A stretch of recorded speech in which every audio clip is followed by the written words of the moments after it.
Hello beautiful people, it's Sandro again. I just wanted to show you what I did with this vinyl decking. The previous video showed that this was not installed properly, or at least not up high enough and seamed or tied back into the house properly and overlapped with some other building paper or something, or flashed or anything, nothing. So anyway, so I used some travel tack.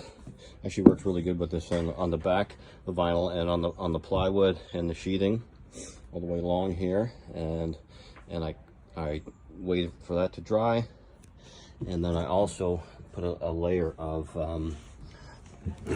wonderful Quad Max clear. So on these other layers here that maybe would possibly leak or come in through the cracks, and down here some of it's been ripped.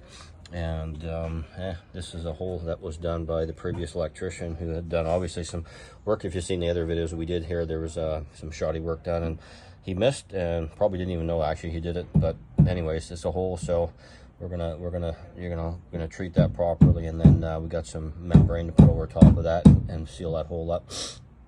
Luckily it's over the deck that's on the outside, so it's not over living area. But this would be, if this would got in here, it would get into the shop that's down below. Anyways, I just wanted to show you that, and we'll carry on. See you later.